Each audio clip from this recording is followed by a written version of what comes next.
Sometimes conspiracies are real. The gunpowder plot was real. The conspiracy behind the Lincoln assassination was real, as was the Watergate cover-up.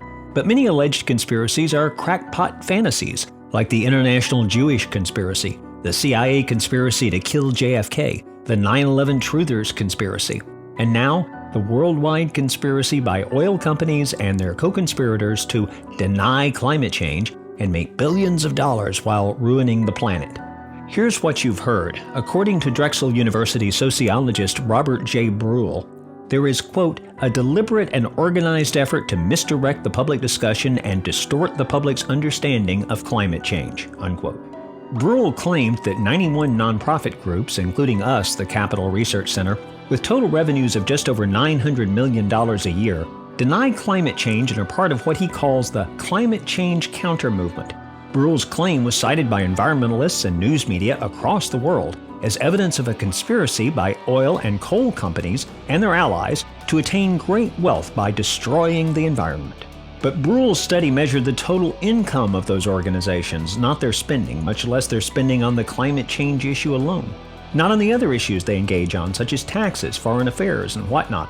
If an organization spent $1,000 on climate change and $999,000 on other things, Bruhl's number counted the entire million. Not a very accurate way of measuring the true scale of spending on climate change. I directed a project at the Capital Research Center that has spent months working to produce a far more accurate estimate of what conservative groups actually spent on the skeptical side of the climate change debate. After studying these groups' tax filings, their websites, media coverage, and more, we calculate that the annual spending on climate change-related issues of these groups in 2010, the last year Bruhl studied, was no more than 10% of Bruhl's $900 million number. We calculated $81 million. What happens if you use Professor Bruhl's method to calculate the funding of nonprofit groups that work on the other side of the climate change issue? You get a total of $1.7 billion in income, according to American University's Matthew Nisbet. So what did Bruhl have to say about Nisbet's number? He harumphed that Mr. Nisbet's analysis tends to stress the gross amounts available, not spending on specific things, unquote.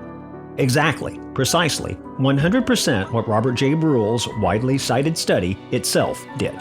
If there's a conspiracy by oil companies and conservatives to cover up climate change, it's vastly smaller than the conspiracy of those trying to institute restrictive laws and regulations, supposedly to prevent it. And that's before you count the vastly larger amounts of money the federal government spends hyping global warming. The best estimates of federal spending on the issue, based on the government's own data, find that from fiscal year 1993 to 2014, total spending on climate change amounts to more than $166 billion in 2012 dollars.